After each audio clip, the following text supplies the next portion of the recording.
querido, seja bem-vindo a mais um Estudo com Deus. Feliz demais com a sua presença. Vamos continuar nossa leitura de Romanos. O que você tá achando? É um livro difícil, né, meu irmão? Mas é um livro que é muito necessário. Na verdade, tudo que está na Bíblia é importante. O Senhor colocou de forma estratégica para nos ensinar, nos exortar, nos libertar, nos curar, nos transformar. Por isso que é importante ler a palavra.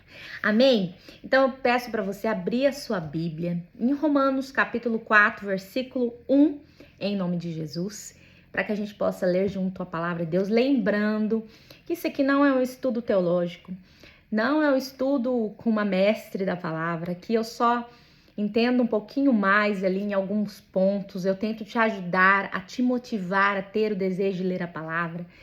E eu espero muito que esteja te ajudando nesse tempo aí, essa leitura juntos que nós fazemos. Amém? Então vamos lá, vamos convidar também o nosso amado e amigo professor para nos ensinar todas as coisas neste momento antes da nossa leitura. Feche seus olhos.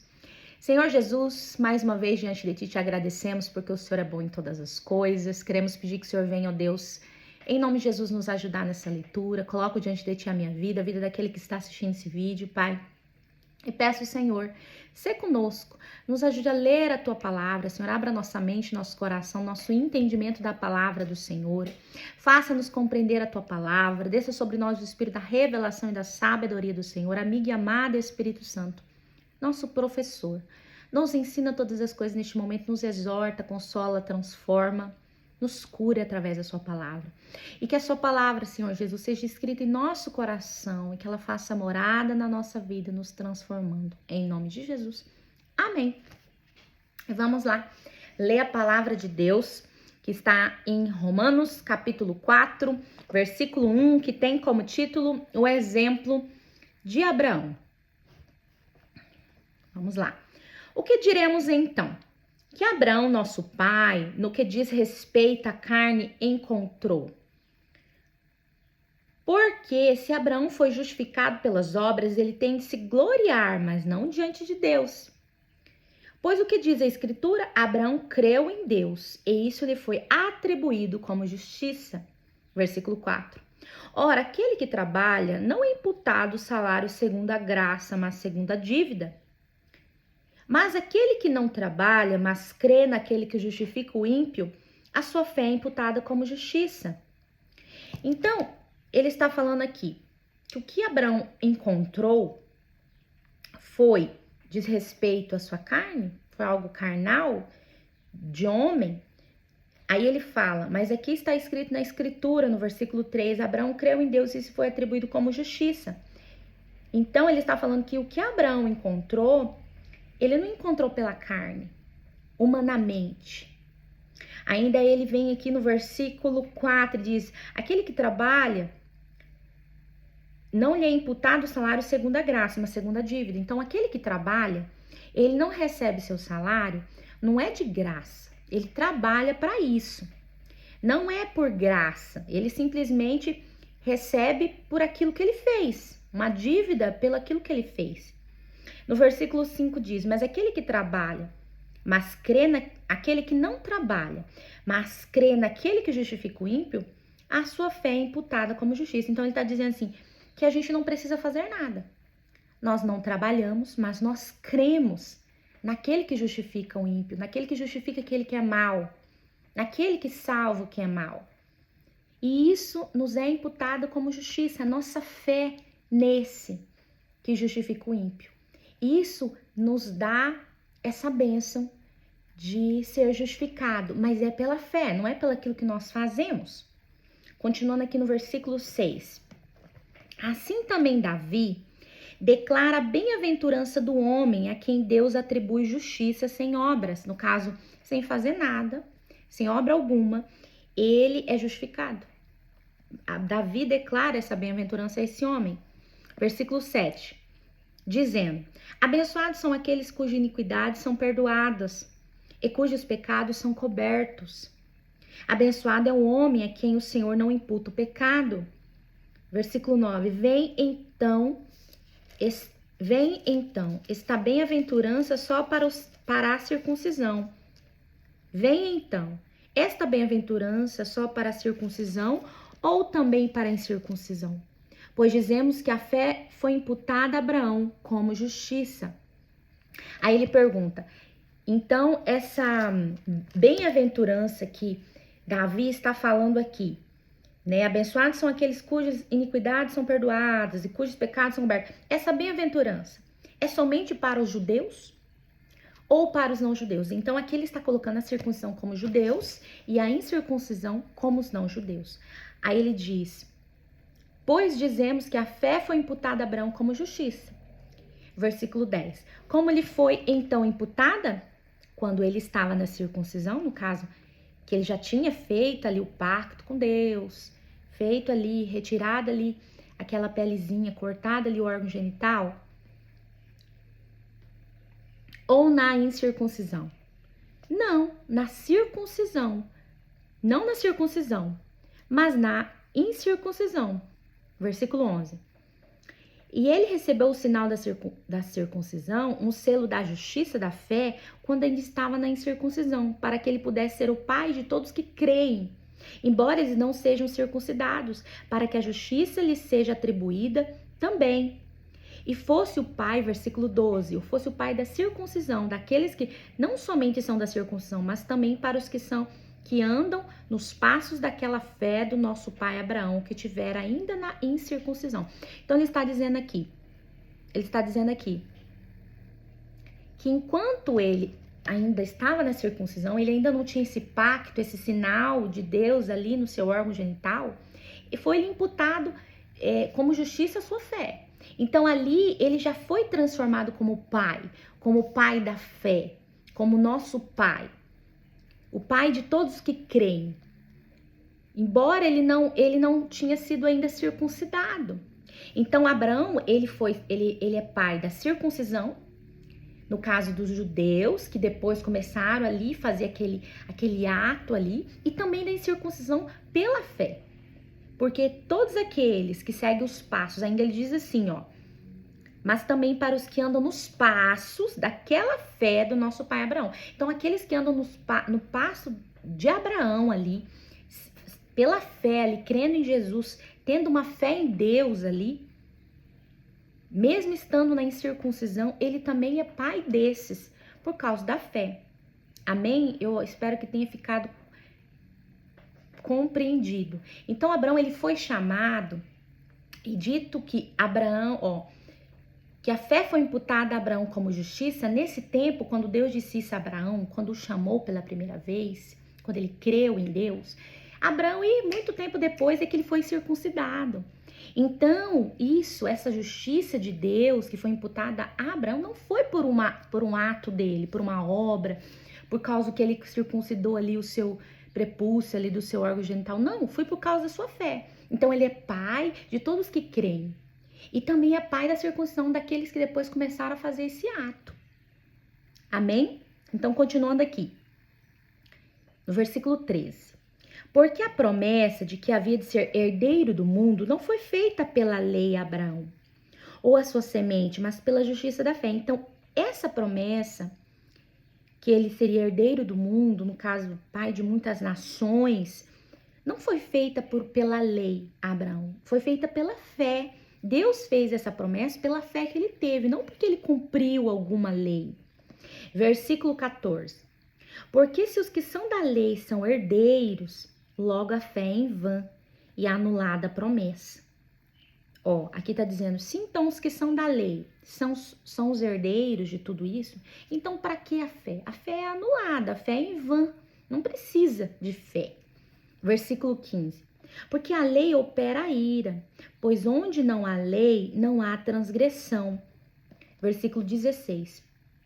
Portanto, é pela fé, para que seja por graça, a fim de que a promessa seja assegurada a toda semente, não só a que é da lei, mas também a que é da fé de Abraão, que é pai de todos nós. Então, ele está dizendo assim, é para ser pela fé, para que fosse por graça, para que seja por graça, para que essa promessa seja assegurada a todas as pessoas que pela fé creu também em Deus.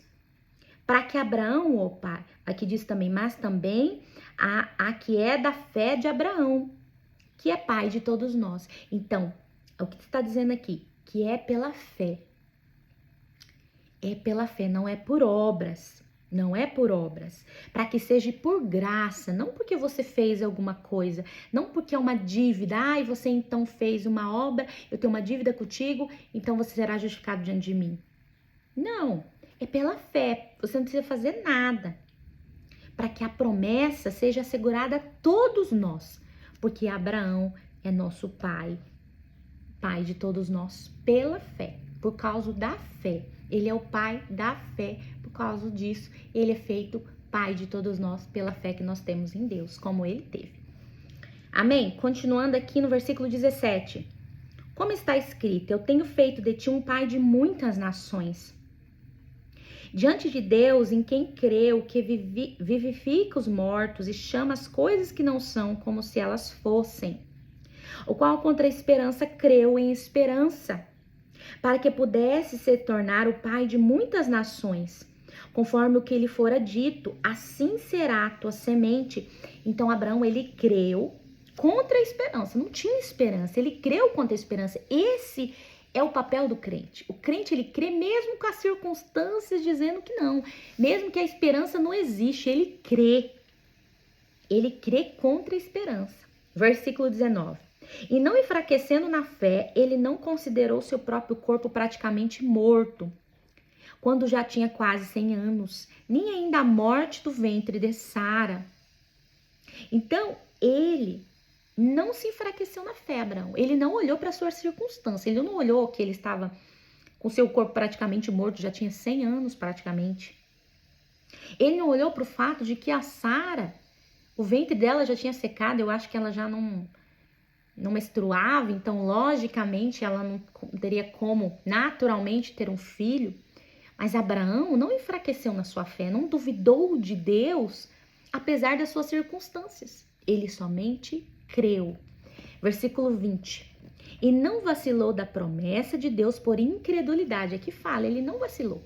Apesar de todas as circunstâncias dizerem que não, ele creu contra a esperança. Ele creu contra a esperança. Contra a esperança ele creu, mesmo não tendo esperança. Mas foi forte na fé, dando glória a Deus. Quantos de nós, meu irmão, vivemos isso nos nossos dia a dia? Nós olhamos para uma circunstância e vemos que não há jeito. E aí nós olhamos para todas as circunstâncias e nós falamos, não tem jeito. Em vez de a gente pôr em prática, exercitar a nossa fé, o que nós fazemos? Nós olhamos para as dificuldades. Simplesmente não recebemos a nossa bênção, porque muitas vezes é pela fé. Deus espera que a gente pratique a nossa fé. E muitas vezes Deus, ele nos testa, ele nos prepara para receber esse milagre, como Abraão, ele levou 25 anos para receber a promessa dele. Você já pensou se ele tivesse vacilado na fé? Ele não tinha se tornado pai de Isaac de forma sobrenatural, porque foi algo divino ali que aconteceu, porque tanto Abraão quanto Sara já não podiam mais, vamos dizer assim, ter um filho naturalmente. Mas ele creu, apesar de circunstâncias ruins, e é isso que nós devemos fazer. Nós devemos colocar em prática, exercitar a nossa fé. E muitas vezes Deus nos coloca em situações difíceis para que a gente exercite, para nos provar, para nos instigar, nos esticar na nossa fé, para nos fazer exercitar a nossa fé. E é a hora que nós murmuramos, desanimamos, e quantos se desviam, porque não resiste, simplesmente se joga na incredulidade e acha que Deus não pode fazer nada. E nós devemos seguir o exemplo, seguir os passos de Abraão e crer contra a esperança. Amém? Versículo 21. E estando plenamente convencido de que o que ele tinha prometido também era capaz de cumprir. Isso aqui é dizendo que Abraão, ele tinha convicção de que aquilo que Deus tinha falado, ele ia cumprir, ele tinha convicção. A convicção é isso, meu irmão. Você não precisa ver nada. Você não precisa ter uma lógica ao seu redor acontecendo. Você não precisa alguém dizer que vai acontecer. Você tem convicção. E é isso que nós precisamos ter, convicção daquilo que nós pedimos ao Senhor. Daquilo que Deus nos prometeu que ele vai cumprir. Versículo 22. E assim isso lhe foi imputada como justiça. Ora, foi escrito não somente por causa dele, que isso lhe foi imputado, mas também por nós a quem será atribuída, aos que creem naquele que ressuscitou a Jesus nosso Senhor dentre os mortos, o qual foi entregue por nossas ofensas e foi ressuscitado para nossa justificação. Versículo 5. Versículo 5. Versículo não. Capítulo 5, perdão, meu irmão. Capítulo 5 tem o título de Resultados da Justificação. Versículo 1. Portanto, sendo justificado pela fé, temos paz com Deus, por nosso Senhor Jesus Cristo. Então, através da fé que nós temos em Jesus, nós fomos reconciliados com Deus. É o que nós lemos há um pouquinho atrás, quando diz que Jesus, o sangue de Jesus fez uma expiação por nós. Então, o sangue de Jesus, quando nós temos fé no sangue de Jesus, faz uma expiação por nós, uma propiciação por nós, que é o que? A propiciação é o quê? É apaziguar a ira de Deus, é nos reconciliar com Deus, que a fé no sangue de Jesus fez essa propiciação e nos reconciliou com Deus. E é o que exatamente está dizendo aqui, só confirma o que a gente leu lá, ó. Portanto, sendo justificado pela fé em Jesus, temos paz com Deus. Nós fomos reconciliados. Nós ficamos amigos de Deus novamente. Nós temos paz com Deus novamente pelo sangue de Jesus, pela propiciação, pela fé e no sangue de Jesus. É maravilhoso isso. Olha como é poderoso, meu irmão, o sangue de Jesus. Ele é poderoso, ele é algo tremendo. Muitas vezes a gente não crê como deveria no sangue de Jesus. Nós não vemos a força, nós não temos dimensão do poder. Ele nos reconciliou com Deus, é no sangue de Jesus, é através da fé nele, do sangue de Jesus, que nós hoje somos amigos de Deus, temos paz com Deus por nosso Senhor Jesus Cristo. Versículo 2: pelo qual também temos acesso pela fé a esta graça, na qual estamos firmes e nos regozijamos na esperança da glória de Deus. E não somente isso, mas também nos gloriamos na tribulação, sabendo que a tribulação produz a paciência, e a paciência a experiência, e a experiência a esperança. Versículo 5. E a esperança não nos envergonha, porque o amor de Deus está derramado em nossos corações pelo Espírito Santo que é dado a nós. E aqui fala, nos gloriamos na tribulação. Quantos de nós reclamamos, nos estressamos, brigamos com Deus na tribulação? Nós não nos gloriamos nela, não nos sentimos felizes com ela. Nós só reclamamos, nós murmuramos, nós nos afastamos de Deus, nós brigamos com Deus e nós não percebemos o que diz aqui, ó, que a tribulação, ela produz em nós paciência. E a paciência, experiência. E a experiência, esperança. Então, a tribulação, ela é necessária na nossa vida para produzir em nós a paciência. Porque ali, na tribulação, nós vamos adquirindo paciência de lidar com as coisas, de sobreviver à situação, de passar as circunstâncias difíceis. E com isso nós vamos tendo experiências com Deus. E a experiência nos traz esperança no Senhor. Então, meu irmão, a tribulação ela é necessária. Nunca pense que você vai virar crente e não vai ter tribulação, oh, meu irmão. Se você não tem tribulação e é crente, então tem algo errado na sua vida. Até porque você precisa ser preparado para o céu. E a tribulação também te prepara para o céu. Amém? Então, se prepare para as tribulações. Vença as tribulações. Você testar nas tribulações que você possa sempre mesmo vencer cada teste de Deus e conseguir chegar no céu através das tribulações. Amém? Como diz lá em Atos 4:22, é necessário que por meio de muitas tribulações nos alcancemos o reino dos céus. Então, é necessário. Viva as suas tribulações, tenha paciência, aprenda com ela, tenha experiências e adquire esperança para que você chegue no céu um dia, em nome de Jesus. Continuando aqui no versículo 6, porque estando nós ainda sem força, Cristo a seu tempo morreu pelos ímpios. Pois dificilmente alguém morrerá por um homem justo. Talvez alguém ouse morrer pelo homem bom. Mas Deus demonstra o seu amor para conosco, em que sendo nós ainda pecadores, Cristo morreu por nós. Versículo 9. Portanto, muito mais agora, tendo sido justificados pelo seu sangue, nós seremos salvos da ira por ele. Nós seremos salvos da ira pelo sangue de Jesus. Versículo 10. Porque se nós, sendo inimigos, fomos reconciliados com Deus pela morte de seu filho, muito mais tendo sido reconciliados, seremos salvos pela sua vida. E não somente isto, versículo 11, mas também nos regozijamos em Deus por nosso Senhor Jesus Cristo, pelo qual agora recebemos a reconciliação. Então, através do sangue de Jesus, nós fomos reconciliados com Deus, e através do sangue também nós seremos salvos. Versículo 12. Portanto, como por um homem o pecado entrou no mundo, e pelo pecado a morte, assim também a morte passou a todos os homens, porque todos pecaram. Então, através de um homem, por um homem, o pecado entrou no mundo. E, consequentemente, o pecado trouxe a morte. E ainda diz, assim também a morte passou a todos os homens por causa desse pecado. Então, todos os homens passaram a morrer por causa do pecado de um homem. Versículo 13. Porque até a lei, o pecado estava no mundo, mas o pecado não é imputado quando não há lei. Então, antes da lei vir, lá no tempo de Moisés, lá quando ele subiu no Monte Sinai, até naquele momento, não existia uma lei que dizia que era pecado, que era errado. Então, até aquele momento é que diz, mas o pecado não é imputado quando não há lei. Até aquele momento não se levava em conta o pecado. Por causa que não tinha uma lei que dizia, não faça isso. Versículo 13.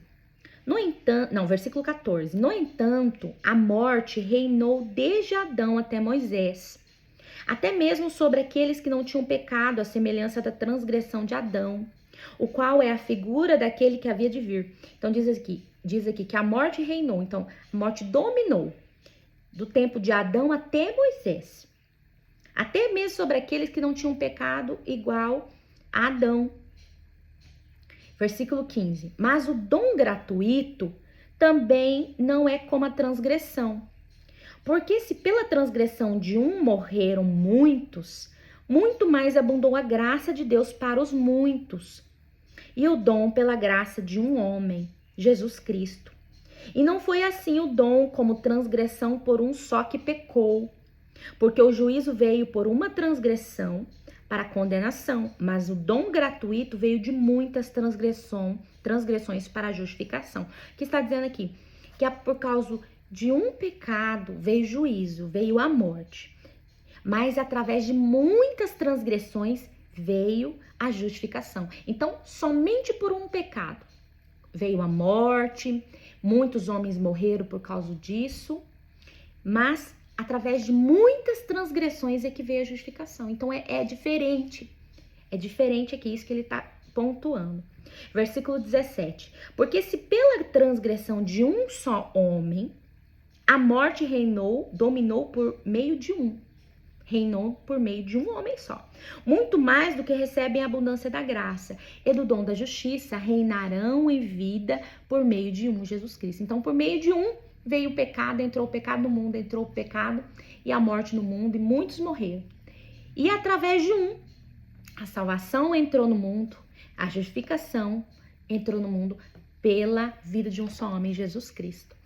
Versículo 18. Portanto, assim como pela transgressão de um veio juízo sobre todos os homens para a condenação, assim também pela justiça de um veio o dom gratuito sobre todos os homens para a justificação. Então, aqui está só concluindo. Então, através de um homem veio o juízo e a condenação para toda a humanidade.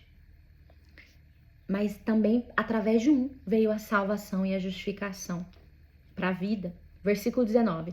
Porque assim como pela desobediência de um só homem, muitos foram feitos pecadores, assim pela obediência de um, muitos serão feitos justos. Além disso, veio a lei para que a transgressão abundasse. Mas onde o pecado abundou, superabundou a graça. Versículo 21. Para que assim como o pecado reinou na morte, também a graça reinasse pela justiça, para a vida eterna por meio de Jesus Cristo, nosso Senhor. Então, meu irmão, aqui existe o pecado, né, a obediência e a desobediência. Então, vamos colocar aqui a obediência versus desobediência.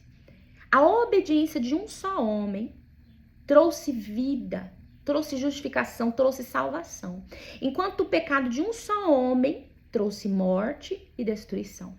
Então aqui nós podemos ver que existe dois caminhos para a humanidade. Existe sempre dois caminhos. Você pode escolher obedecer e você pode escolher desobedecer. E a desobediência sempre trará mais prejuízo. A desobediência trará prejuízos, destruição, morte e muitos males. Enquanto a obediência traz a glória, a honra, traz, no caso de Jesus aqui, trouxe vida para nós, salvação para o justo, transformação de vida e tantas outras coisas.